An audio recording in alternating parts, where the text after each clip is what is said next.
Security experts are warning people and businesses to stay alert for an online scam that's on the rise, a kind of email spoofing that's known as payroll spoofing or indeed even spear phishing. CBC News has obtained details of one case through an access to information request that involves a female employee at the Royal Canadian Mint. Catherine Tunney has her story. It looked like a real email. What appeared to be a former Mint employee reached out to that place's human resources department earlier this year. And she emailed to update her banking information, saying that she needed to change things for payroll purposes. And after some back and forth emails, someone in the HR department obliged. Turns out, though, they were never talking to the real employee, and it was fraudsters on the other end of that email the entire time. Now, luckily, the bank denied the request, so the woman, the victim in all of this, never lost her paycheck. But the Mint did send along her pay stub that had her name and her address and the last 4 digits of her bank account onto the scammers. Now, the Canadian Anti-Fraud Centre keeps track of these types of scams, and they say there has been a rise on what's called email spoofing scams, also known as spear phishing. Spear phishing has been very successful because there's that existing relationship, that trust that exists between the receiver and the sender. Oftentimes, it can result in significant losses. So I mean, it's one that's been successful. It typically falls in our top 2 in terms of dollar loss and the amount of money that victims can lose.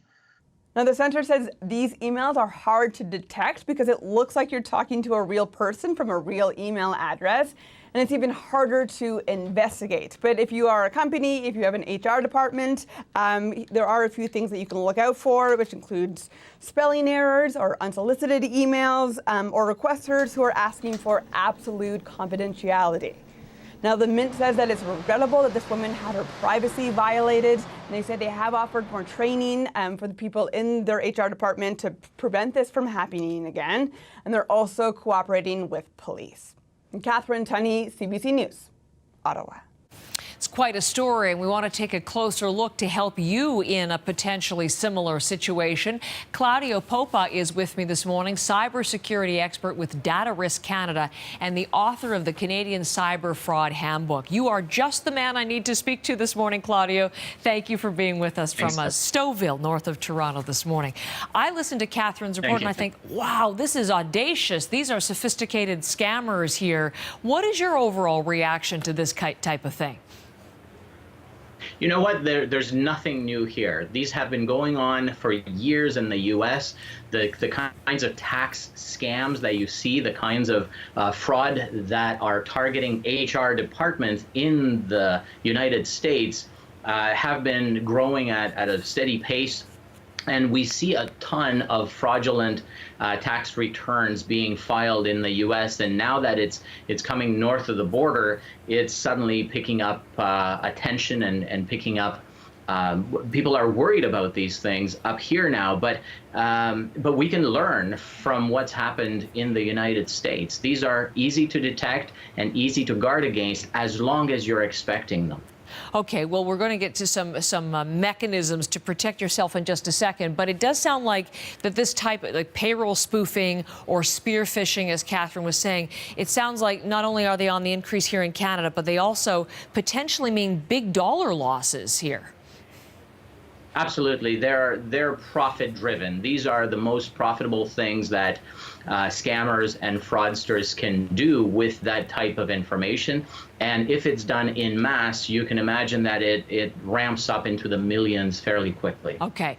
So because they are hard to detect, because they are hard to investigate, as you suggest, there are mechanisms. It's best to avoid the whole thing altogether, and as a company, try to protect yourself and your workers too. So let's go through some of the tips that you suggest. What are the ways to, what do you watch for? How do you avoid falling for this type of thing?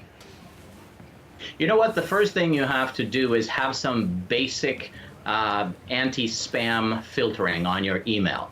So most email systems now can filter spam, and many of those will filter out phishing attempts. So whether you call them spear phishing or farming or CEO fraud or business email compromises, these things have the same flavor, and there's a number of email systems out there, including Gmail, that will flag that kind of dangerous email, and they'll put a little note on it so that you know that there may be a risk associated with it. But for companies that don't necessarily go through a system like Gmail, it's very easy to put in a filter as email comes into the company to say, hey, you know what? This email is coming from an external source. And you can easily do that by just adding that word external to the subject line of the email to raise that level of vigilance just a little bit for the recipient. Okay, what else?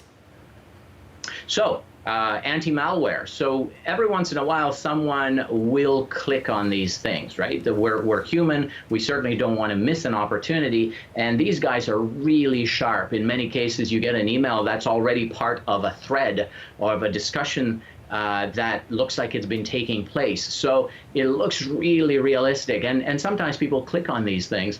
So it's important to have anti-malware that's up to the minute, up to date, installed on the system. And of course, have web browser filtering. So you want to know that if you do click on a malicious link, those links that are well known to be malicious will be filtered by the technology that's available for the company. Now, this technology is very simple. It's available. You can just download a browser add-on and install it on whatever browser you have. So these are accessible to small companies, to individuals, to large organizations as well. So those are technological aids, if you will, filters and scanning for malware. But I know you're also really big on training. Absolutely. So it's important to go with the technology as far as you can without actually missing emails. But ultimately, it comes down to the endpoint, to the user. It comes down to the human. And you need to increase vigilance without shaming people into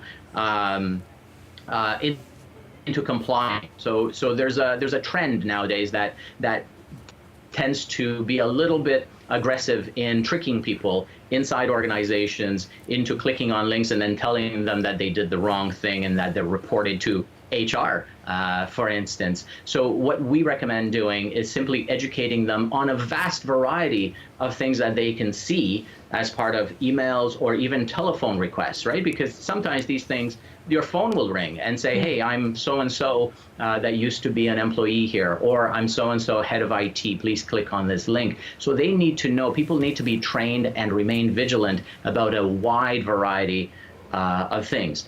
But that training needs to be specific, ultimately, to their role within the organization. And that's why HR-specific training, in this case, is what's needed. I'm wondering, in this particular case, as Catherine was reporting, the bank denied the request and the woman never lost any money, but she could have. Right. And as we know, the person did get her pay stub that has her address, has the last 4 digits of her bank account. What do you do if you end up being caught up in one of these scams? And I think people need to realize that nowadays losing money is less serious than losing your identity. You can always get the money back because you can demonstrate that it was a fraudulent payment, right? If you lose your credit card number, you just get a new credit card. But if you lose your identity elements like social insurance number, etc., date of birth in this case, and social insurance number, there's so much that can be done with it. You can open bank accounts, you can apply for loans, you can apply for mortgages and for financing on luxury vehicles, as we've seen in the previous week and a half. These are really disruptive events that happen in an individual's life. And what they need to do is contact all the authorities that deal with this type of identity issue. Privacy Commissioner, the RCMP, the Canadian Anti-Fraud Centre would be the top 3 on my list. And then help you work through it to reclaim that identity or to make sure that people don't use it for nefarious purposes. Claudiu, thank you so much. Right. It's always good to get your insight on all of these things, and we appreciate your tips as this kind of scam becomes more and more common.